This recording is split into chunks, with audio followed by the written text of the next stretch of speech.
Bismillahirrahmanirrahim. Assalamualaikum warahmatullahi wabarakatuh.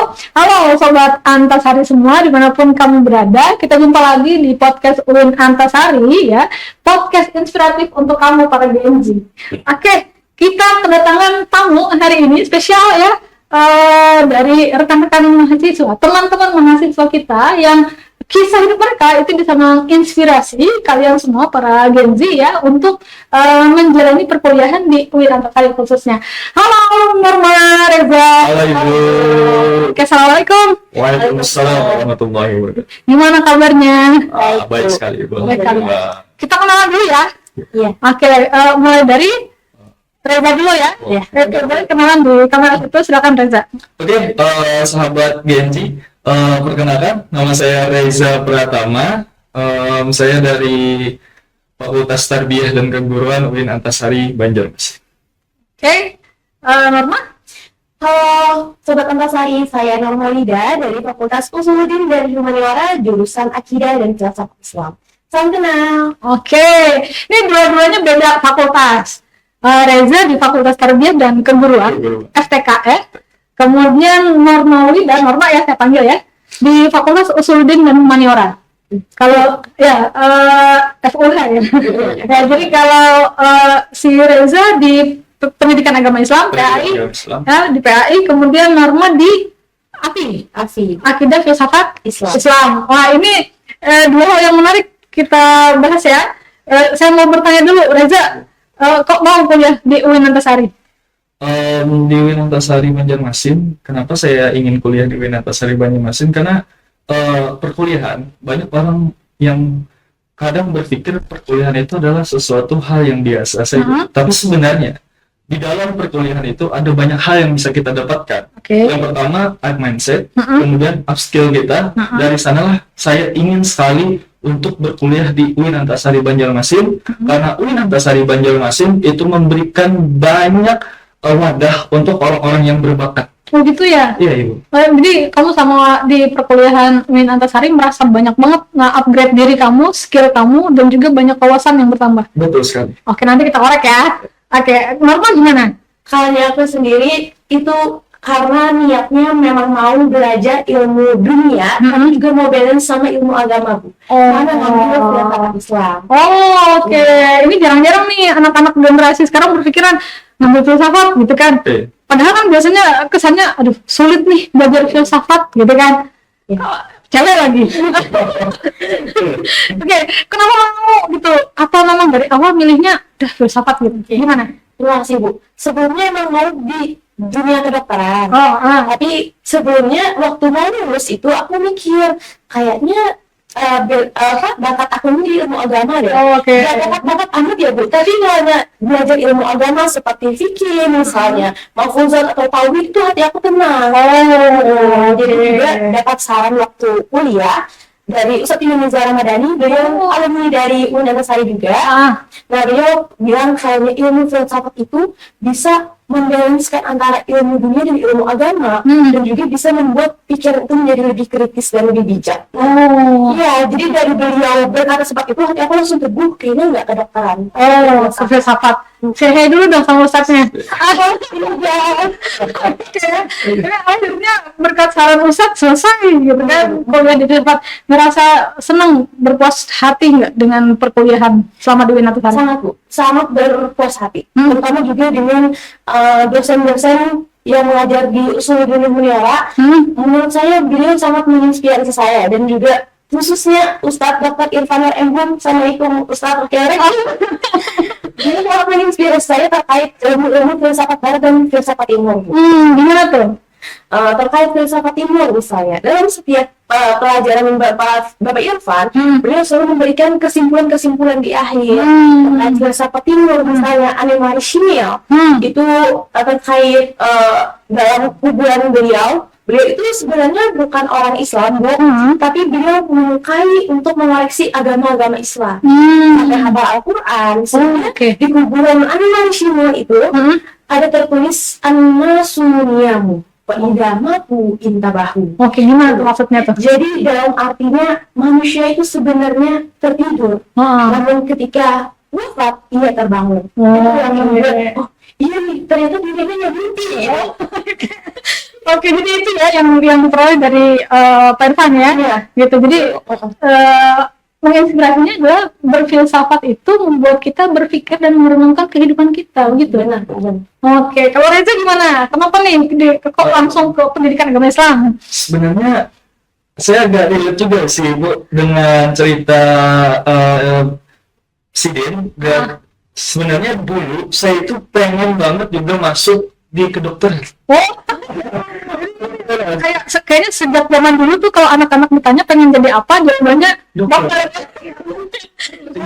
Karena sedikit singkat, Nah. waktu saya kecil itu, kenapa saya sebelumnya pengen jadi dokter, waktu kecil saya itu pernah operasi usus buntu Ibu. Oke, usus Dan buntu. kemudian saya dari situ terinspirasi bahwa ada dokter itu hebat loh, bisa memberikan orang tuh banyak hal manfaat untuk orang lain.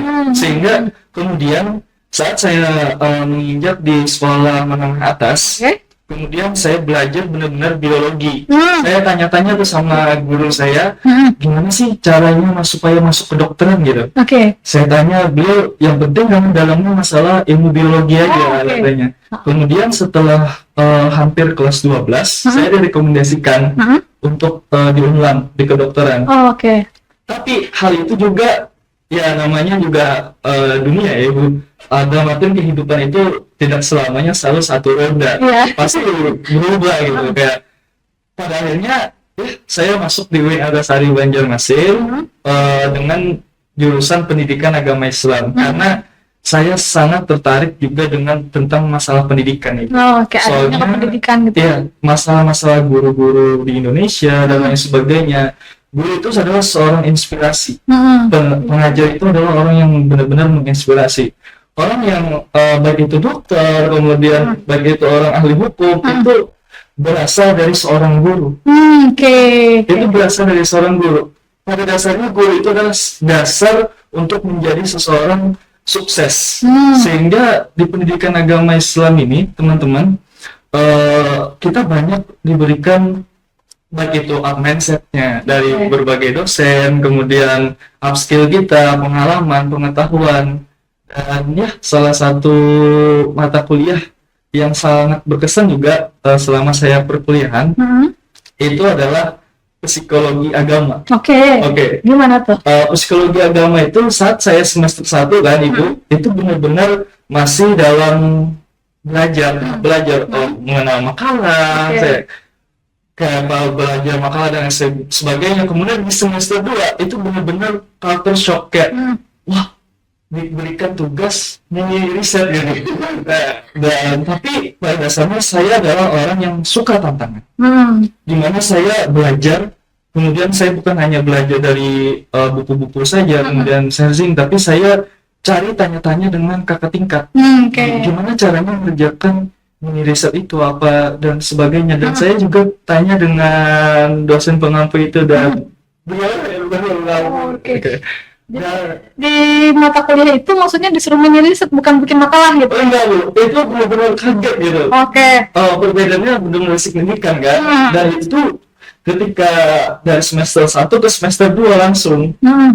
Dan saya benar-benar itu tuh hampir karena saya orangnya adalah berambisi. Saya tidak mau kalah dengan segala kondisi apapun.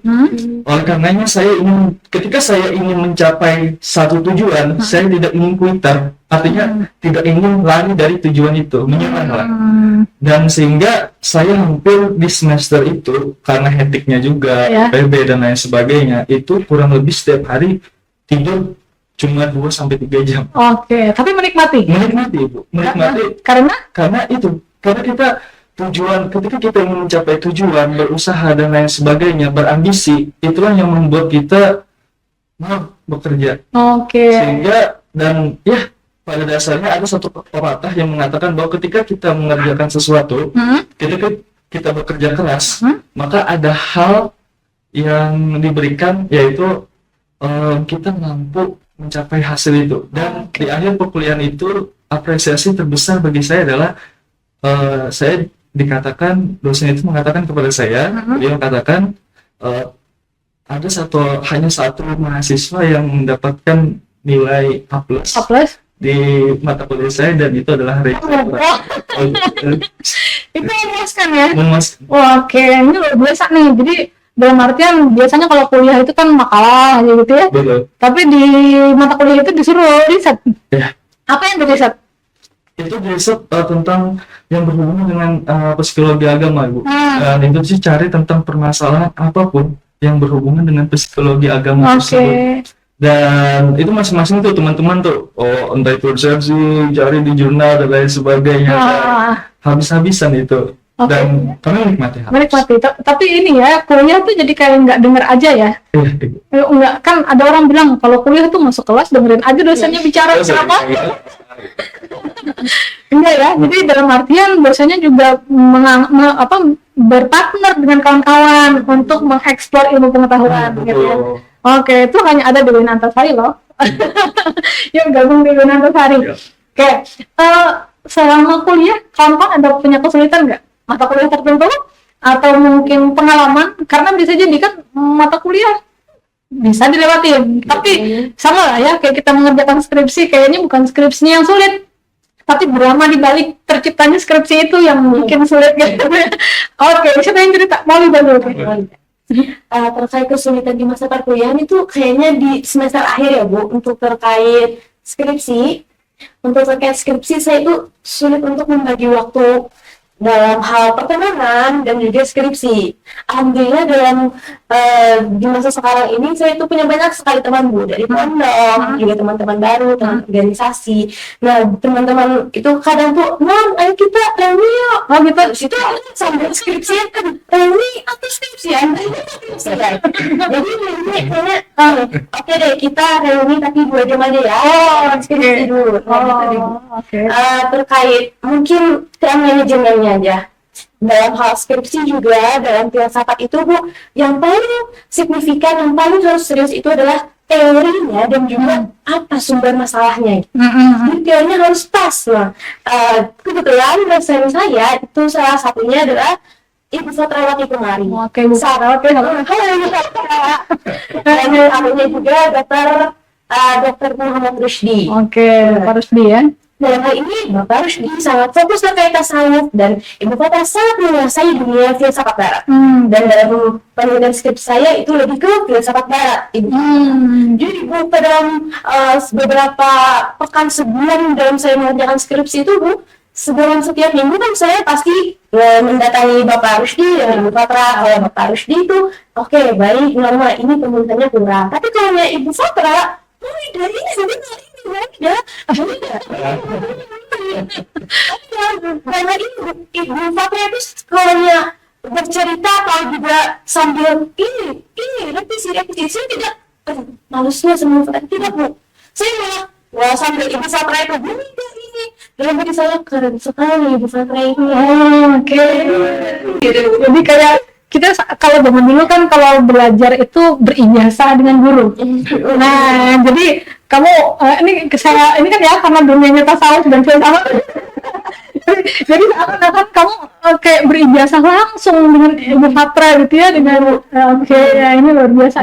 Teman-teman saya di syariah, kajian, mereka tuh padahal kami sama barengan dalam mengerjakan skripsi, tapi mereka yang duluan sidang skripsi. Saya ada lambat karena saya bersama Ibu Fatra akan revisi dulu biar sempurna hasilnya. Nah, tapi kamu merasa mendalami sekali jadinya dengan tema dari skripsi kamu? Insya Allah Bu, jadi saya sangat mendalami dan sangat menyukai.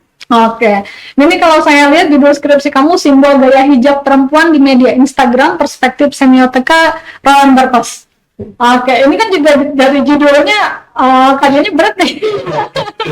Iya kan?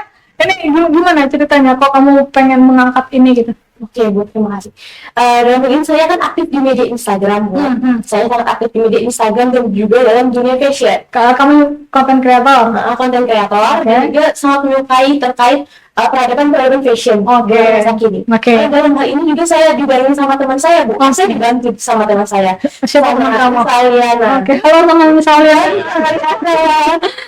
Misalnya ini Bu juga sangat aktif dalam dunia fashion, khususnya pakaian dan hijab. Jadi beberapa waktu saya sering bertanya kepada Nisa terkait hijab ini. Nah, dalam hijab ini yang saya angkat kan, mengapa di dunia Instagram masa kini hijab-hijab yang bermerek dan bernilai tinggi itu lebih banyak peminatnya daripada hijab yang lebih murah dan juga terkenal, Bu. Iya, jadi semakin mahal semakin laku. Semakin mahal semakin laku, semakin mahal semakin kayak disayang-sayang. Oke. Nah, jadi dalam hal ini saya mengangkat hal itu. Oke. Jadi kesimpulannya gimana ketika kamu ini kan ada perspektif. Jadi gini, ada teori tentang perhijaban. Ya, kemudian juga kamu harus menguasai juga tentang dunia Instagram, karena ini terkait dengan media Instagram, dan juga tentang si Roland Barthes. Nah, gimana kamu melepasnya? Dalam hal ini sehingga hasil dari hijab ini, Bu, yang pertama kalau Roland Barthes itu terkait teori simbol. Jadi tanda dalam kehidupan, tanda kehidupan itu dibuat oleh manusia itu sendiri. Nah, sesuai dengan hijab tadi, Bu, hijab yang mahal tadi itu pasti semuanya mempunyai simbol, entah di belakang, entah ada tulisannya. Dari itulah tulisan dari hijab itu, dan brand juga sosok-sosok yang menjadi modelnya. Nah, itu yang saya teliti, Bu. Masuk ke dalam dunia teori Roland Barthes. Jadi ceritanya simbol itu diciptakan untuk lebih melekatkan si perempuan ketika identitas terwakili, maka dia semakin dekat dengan simbol itu. Itu sebabnya si hijab itu semakin laku ketika simbol tersebut semakin dekat dengan sisi keperempuanan si perempuan. Benar. Baik, Reza. Nah, ini karena pendidikan nih, kita ngobrolin skripsi kamu. Implementasi kurikulum Merdeka dalam pembelajaran pendidikan agama Islam dan budi pekerti di SMA Negeri 11 Banjarmasin. Ini ramai juga isu perbincangan terkait dengan kurikulum Merdeka. Karena di yang sekarang ini kan kurikulum yang digunakan kiblatnya kurikulum Merdeka. Dan ini kamu aplikasikan di pendidikan agama Islam. Itu gimana nih sampai bisa meneliti ini? Pertama, Ibu, kurikulum Merdeka ini saya meneliti kurikulum Merdeka ini dari teman saya. Dalam artian saya tuh berbincang-bincang nongkrong sama teman saya bicara masalah pendidikan saat itu. Kemudian dia ada bahas tentang kurikulum Merdeka katanya. Ada mungkin di beberapa pelosok sekolah katanya di kota dia gitu. Penerapan kurikulum Merdeka ini hanya sebagai simbol katanya. Tapi masih sekolah itu menerapkan K13. Ini menjadi problem katanya. Dan kenapa ketika ada suatu sistem yang diperbaharui, tapi tidak merata penerapannya? Artinya agak ketinggalan. Sehingga hal ini saya berpikir bahwa ada banyak, mungkin tidak hanya di pelosok saya, tapi mungkin di kota-kota besar seperti ini, itu banyak sekali yang mungkin menjadikan kurikulum Merdeka ini hanya sebagai simbol saja, tapi tidak menerapkan sistem di dalamnya. Sehingga saya tertarik untuk meneliti hal tersebut, Ibu. Kemudian setelah saya balik ke rumah, saya sering cari-cari tentang kurikulum Merdeka belajar. Kemudian besoknya, kebetulan waktu itu saya ingat weekend, saya langsung ke Gramedia cari, dan itu tuh sulit banget, Ibu, bukunya tuh masih didapetin, dan itu cuma 2 kalau nggak salah. Sedikit masih. Referensi tentang kurikulum Merdeka tuh sedikit masih. Dan saya beli buku itu, baca-baca dulu, kemudian dan lain sebagainya. Dan saya semakin tertarik untuk mendalami kurikulum Merdeka Belajar ini, yang dimana kurikulum Merdeka Belajar ini salah satunya berpatokan kepada teori Paulo Freire tentang pendidikan yang membebaskan. Dan di sanalah saya tertarik untuk meneliti hal itu. Karena hakikatnya pendidikan itu kan tidak boleh membangun dinding yang tinggi antara masyarakat dengan lembaga akademisi kan. Harusnya kan lembaga akademisi itu merangkul masyarakat, membersamai masyarakat. Nah, ini diterapkan di PAI, Pendidikan Agama Islam. Nah, ini gimana nih? Kan biasanya kan kalau apakah pendidikan agama Islam itu kan lekat dengan hafalan. Betul. Ya kan, karena ya gimana mau sholat kalau nggak hafal bacaannya. Jadi Nah ini ya gimana menerapkan kurikulum merdeka tapi di pendidikan agama Islam, sepenglihatan Reza ya ketika observasi di sekolah ini. Oke, tentang penerapan kurikulum merdeka terkait khususnya spesifiknya adalah di PAI. Di PAI itu biasanya diterapkan yang di institusi bersangkutan yang saya teliti, di mana pendidikan agama Islam ini satu teman-teman yang kita catat dulu bahwa ini ada perubahan dulu. Yang pertama itu tidak lagi menjadi pendidikan agama Islam, tetapi pendidikan agama Islam dan budi pekerti. Oke, ya sesuai dengan misi Rasulullah kan. Betul. Makarimul akhlak gitu kan. Jadi sebetulnya membuat akhlak yang mulia, menciptakan akhlak yang mulia. Jadi pendidikan itu bukan hanya transfer ilmu. Tuh, tapi ada banyak bidang di dalam situ yang harus dicampur, kemudian ada beberapa elemen yang harus dicampur di sana, yang dimana saya tertarik untuk meneliti hal tersebut, sehingga ketika misalkan sebut saja tadi seperti sholat, ada banyak hafalan dan lain sebagainya, itu dilihat dan di kurikulum Merdeka Belajar, itu adalah hal yang menarik, di mana siswa itu dibagi menjadi 3 tingkatan. Dulu dilihat tidak langsung pembelajaran, enggak, tapi ada observasinya dan lain sebagainya, sehingga ada yang katakan saja ada tingkat rendah, tingkat sedang, dan tingkat tinggi. Itu dibagi di siswa tersebut kemampuannya. Jadi pembelajaran disesuaikan dengan kemampuan mereka. Oke, di situ yang dimaksud dengan merdeka. Kemudian ada P5 juga. Ada P5 di sana. Nah, di sanalah misalkan sebut saja di dalam P5 itu ada temanya usaha. Kemudian bagaimana murid-murid ini berusaha dengan cara Rasulullah yang menerapkan kejujuran dan lain sebagainya, seperti itu. Padahal SMA gitu ya? Yes. Dalam artian kurikulum mata pelajaran agama lebih sedikit daripada mata pelajaran umum. Dan itu sisi ketertarikan riset kamu. Ya kalau risetnya di pesantren mereka sudah terbiasa dengan pembelajaran agama Islam gitu ya. Jadi saya akhirnya bisa memahami nih, kalau dulu mungkin kamu pengen jadi dokter karena dokter itu menyembuhkan. Betul. Tapi ketika berpindah ke pendidikan maka mendidik itu membentuk. Nah, gitu ya. Jadi asas kebermanfaatannya lebih banyak Ibu. Dasar dan mungkin ada teman-teman yang mungkin hanya nih kenapa tiba-tiba nggak jadi dokter gitu kan? Apa alasannya? Ada ini untuk Bapak Amin juga. Semoga beliau selalu senantiasa sehat. Amin ya. Beliau itu di satu sisi ibu biologi di SMA itu memberikan rekomendasi untuk kedokteran di satu universitas. Kemudian beliau juga Bapak Amin ini memberikan rekomendasi guru pendidikan agama Islam di UIN Antasari. Dan itu diberikan bersamaan kepada saya. Pada dasarnya basic saya kan memang saat itu tertarik dengan kedokteran. Tapi di satu sisi saya juga konsultasi juga dengan orang tua, kemudian teman-teman yang ada mungkin di kedokteran dan di UIN Antasari Banjarmasin. Saya itu kayak begini-begini, dan pada akhirnya saya bertekad untuk bismillah di UIN Antasari Banjarmasin, dan saya mengambil jurusan pendidikan agama Islam.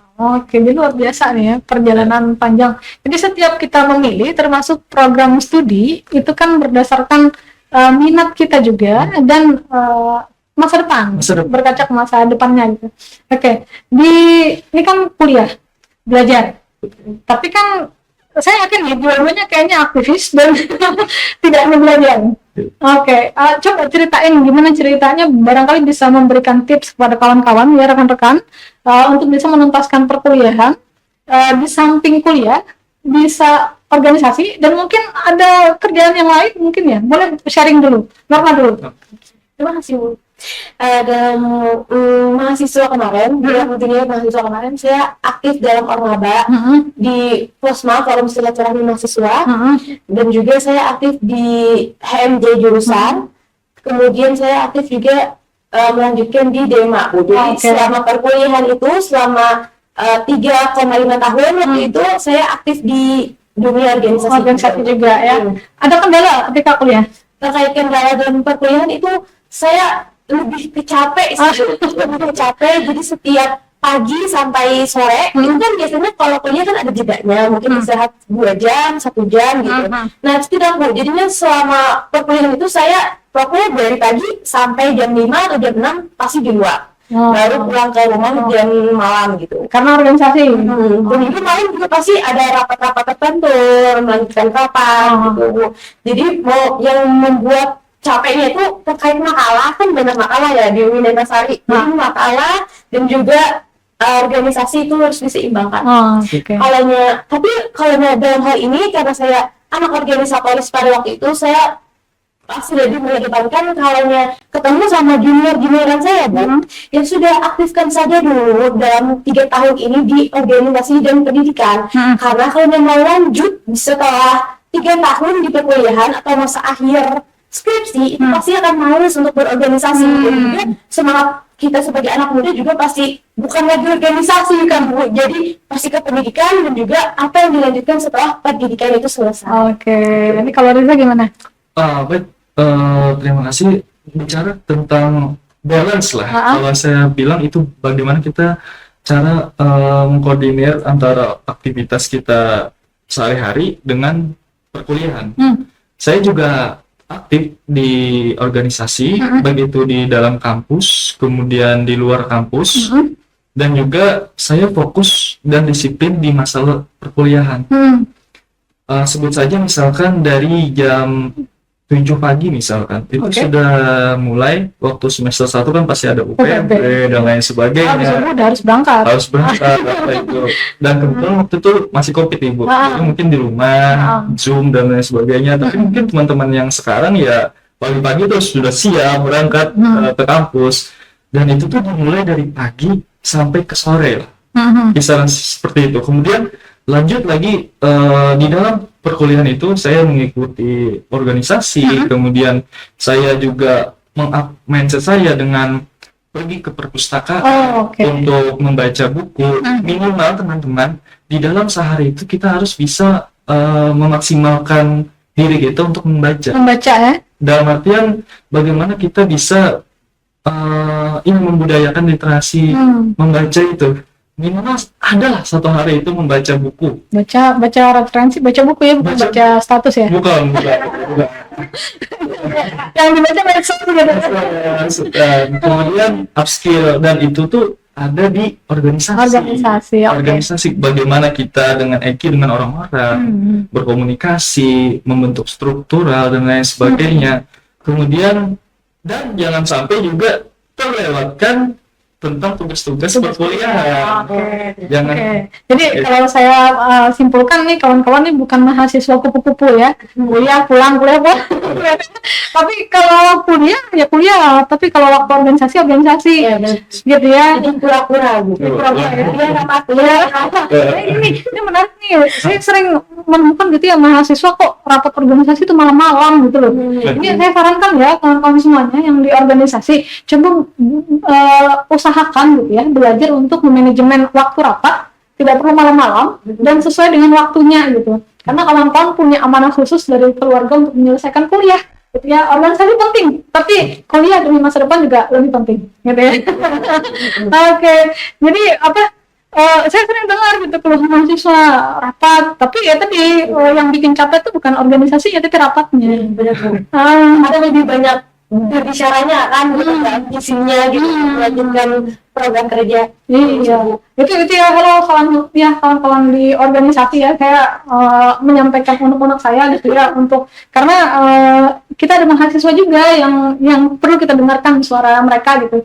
Jadi jangan sampai nanti orang kapok mengikuti organisasi perkuliahan karena itu menjadi beban buat masa studi mereka gitu, mengganggu masa studi mereka. Jadi organisasi itu dilakukan secara proporsional. Mungkin itu. Baik, ini kan kalau dibilang nih dua-duanya tinggal menunggu waktu wisuda. Betul. Ya, saya ucapkan selamat ya buat kawan-kawan ya. Di Sabtu kita ketemu wisuda insyaallah ya. Semoga sehat selalu ya, dan bisa bertemu di momen wisuda. Saya ucapkan selamat, semoga selalu mendapat keberuntungan di masa depan. Tapi saya mau bertanya nih, sampai ini kan udah hebat nih menjalani kuliah sampai selesai dengan berbagai macam dramanya, itu bukan hal yang gampang. Dan otomatis di dalam perkuliahan itu juga kan ada perjuangan untuk meraih prestasi masing-masing gitu. Kalian sudah sampai di tahap itu.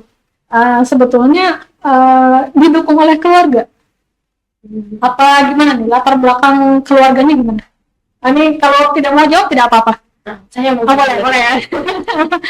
dalam hal ini dalam dunia pendidikan dan melanjutkan studi di mahasiswa, saya itu disemangati atau didukung khas oleh keluarga saya, terutama ayah dan ibu. Oke. Kalau ayah ibu, ibu saya itu seorang pedagang ya Bu, pedagang kecil-kecilan atau juga bisa dibilang menengah. Itu yang menjual sembako, kemudian yang berpak-pak itu apa ya Pak grosir?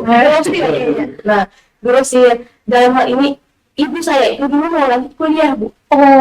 Tapi tidak ada uang karena almarhum kakek meninggal. Datang ayah saya untuk melamar gitu. Jadi malah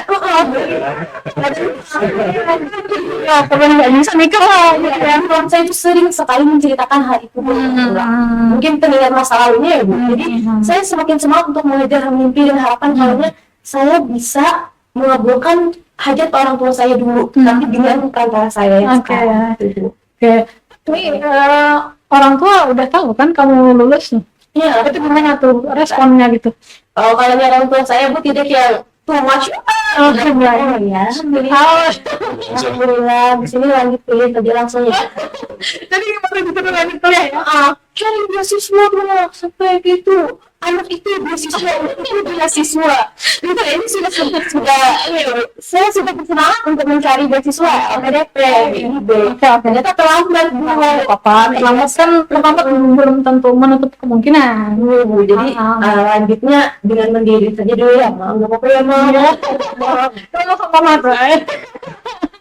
Tapi semoga mandiri ataupun beasiswa semoga sukses ya.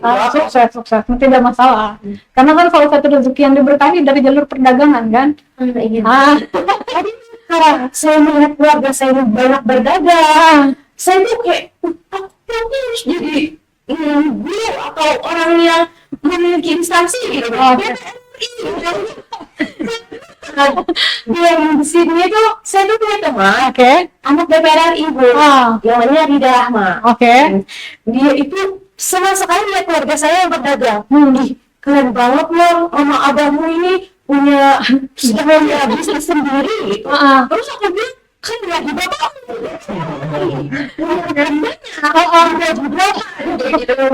jadi semuanya punya ini memiliki mimpi yang tidak dimiliki orang lain. Jadi kamu mandang temenmu itu oke gitu ya, tapi kamu mandang dari kamu tuh oke.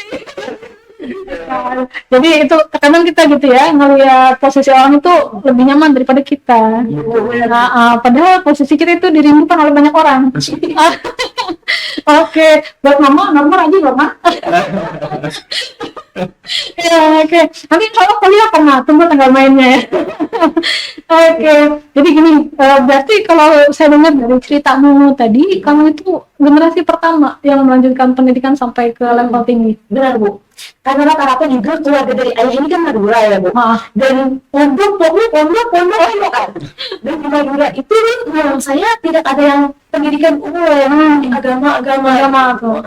Jadi saya saja hampir dinikahi Bu. Saya juga SMA pondok. Saya mau kuliah dulu. Kalau ada anak saya, ibarat kita merasa pendidikan itu sepertinya lebih mahal gitu, mungkin nikah langsung.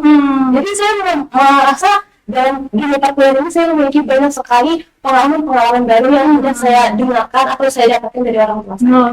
Tapi bukan berarti nggak mau menikah ya, menikah tapi waktunya nanti ya. 500 juta nanti pasangan target nih lulusan Buenan Kesari 500 juta. Gitu ya maksudnya. Ini bercandaan. Maksudnya mengejar impian itu target utama dulu di masa muda gitu ya. Reza gimana nih latar belakang keluarganya?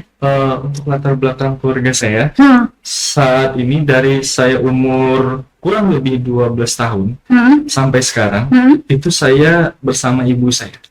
bersama ibu. Cuma bersama ibu. Ibu itu sebagai ayah dan juga ibu bagi saya.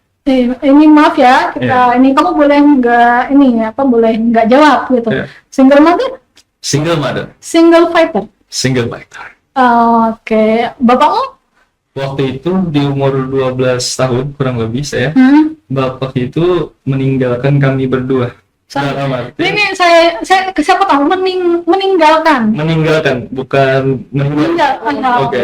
Meninggalkan. Dan saat itu ibu saya yang sangat saya ingat kata-kata beliau adalah teruslah menari di tengah badai, kata ibu saya, sampai badai itu berakhir.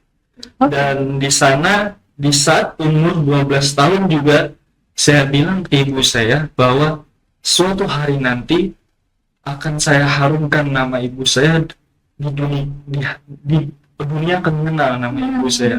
Dan itu akan saya wujudkan suatu hari nanti, kata saya. Jadi ini sorry saya ya. Ini nggak apa-apa nih saya tanya gini. Nggak apa ya.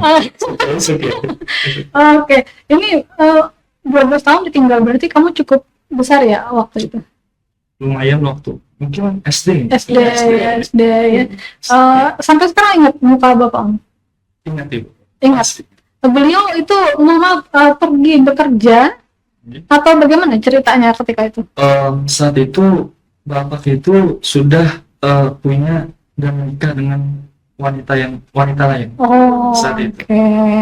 Dan kami berpisah dengan bapak saat saya umur 12 tahun, dan ibu saya bilang kamu harus benar-benar menjadi orang yang baik. Ibu saya tidak mengatakan bahwa kamu jadi sukses, kamu harus punya duit yang banyak, enggak. Tapi ibu saya bilang adalah jadi orang baik di masa depan. Dan ya, kata ibu saya, menarilah di tengah badai sampai badai itu berakhir, kata ibu. Oke, jadi ibumu dengan kerendahan hatinya gitu ya, dengan ketulusan hatinya itu dia tidak memburukkan bapakmu. Betul. Tapi justru malah membesarkan hatimu. Iya, dan satu hal yang saya juga bilang bahwa di hati saya, ini ibu saya ini malaikat apa gimana? Ibu saya bilang bahwa kamu jangan pernah benci sama bapakmu, karena setiap orang yang hadir di hidupmu, ketika dia memberikan keburukan, maka dia memberikan sebuah pengalaman. Ketika dia memberikan kebaikan, maka kamu juga harus memberikan kebaikan yang lebih ketika dia memberikan kebaikan. Dan ibu saya tidak pernah menikah lagi sampai saat itu. Sampai saat ini. Waktu itu ditinggalkan di perceraian atau ditinggalkan? Ditinggalkan, kemudian ada surat perceraian. Datang dan gitu. Berakhir. Gitu. Oke. Tapi setelah waktu itu mungkin sulit. Waktu itu benar ada satu hal, Ibu. Entah itu pelajaran dari ibu saya sehingga saya sampai saat ini saya bilang ke diri saya bahwa saya suatu hari nanti akan mencapai puncak, di mana ada mimpi saya yang sangat besar, tapi saya juga ketakutan dengan mimpi besar itu. Tapi ada satu buku yang saya baca, dikatakan di sana, bermimpilah yang besar. Jika kamu tidak ketakutan, maka mimpimu itu belum besar. Yang dikatakan oleh Bill Gates. Dan itulah yang membuat saya survive sampai ingin menuju di puncak itu suatu hari nanti. Di puncak yang saya maksud adalah, sedikit bercerita, Ibu. Waktu saya sering misalkan waktu kuliah atau misalkan saat menginjak sekolah menengah atas, itu ketika selesai nugas dan lain sebagainya, mungkin saya bisa dibilang orang yang introvert juga sih. Kayak teman-teman ngajak nongkrong, saya kayaknya enggak deh, saya enggak suka keramaian, kata saya. Bahkan saya tidak suka dikenal oleh banyak orang, kata saya. Orang enggak gimana gitu. Dan saya sering sekali motoran di jalanan. Ketika saya motoran itu bukan sekedar motoran, enggak ngebut-ngebutan ya teman-teman ya, jangan enggak boleh. Tapi sekedar motoran menikmati angin malam, healing lah. Dan di jalan-jalan yang saya lihat adalah ada orang tua yang renta, dia tidur, mereka tidur-tiduran di jalan. Kemudian ada anak kecil yang mungkin umur 3 tahun, 4 tahun itu di jalanan. Dan ketika saya balik ke rumah, saya saat itu nangis. Dan itu pertama kali saya bilang ke diri saya, tentang mimpi yang besar itu. Saya nangis, kemudian kata ibu saya, kenapa kamu nangis?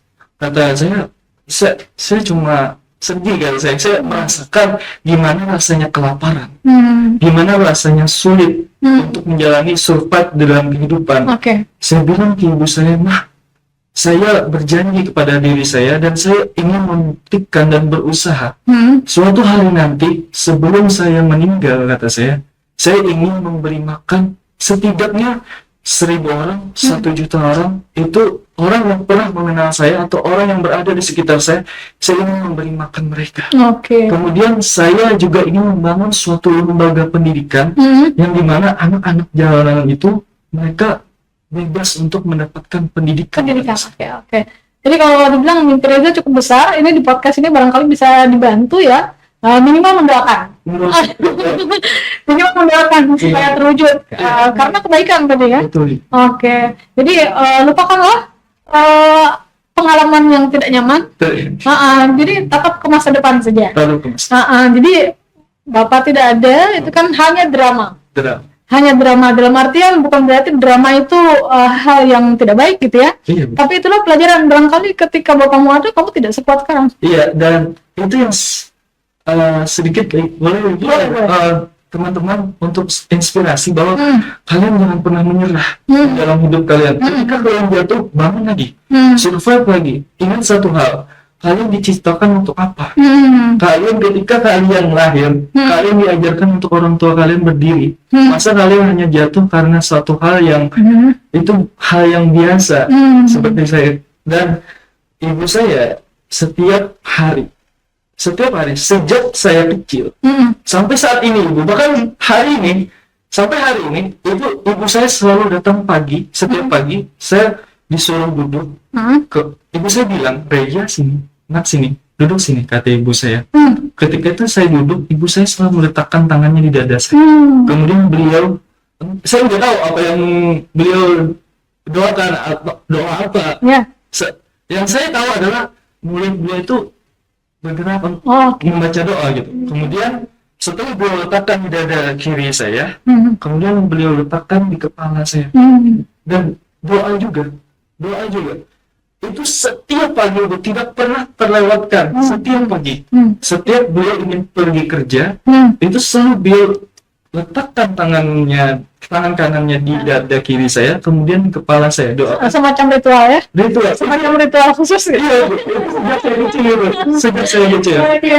Itu setiap hari. Dan hormatin orang tua kalian. Hormati orang tua kalian, khususnya ibu kalian. Karena ada teman-teman 2 hal di dunia ini yang membuat kalian berhasil. Dan itu yang saya yakini. 1, jangan pernah kalian lalai terhadap perintah Tuhan. Baik itu ibadah dan khususnya sholat. Jangan menunda-nunda sholat. Jangan pernah menunda sholat. Apalagi tidak sholat. Apalagi tidak sholat. Itu adalah hal yang paling mendekatkan kalian dengan Tuhan. Kemudian yang kedua adalah kalian harus berbakti dengan orang tua kalian. Pelankan suara kalian ketika berbicara dengan orang tua. Kemudian tundukkan mata kalian atau setidaknya berikan pandangan kasih sayang kepada orang tua. Kemudian jangan pernah mengatakan tidak selama yang dikatakan oleh orang tua itu baik.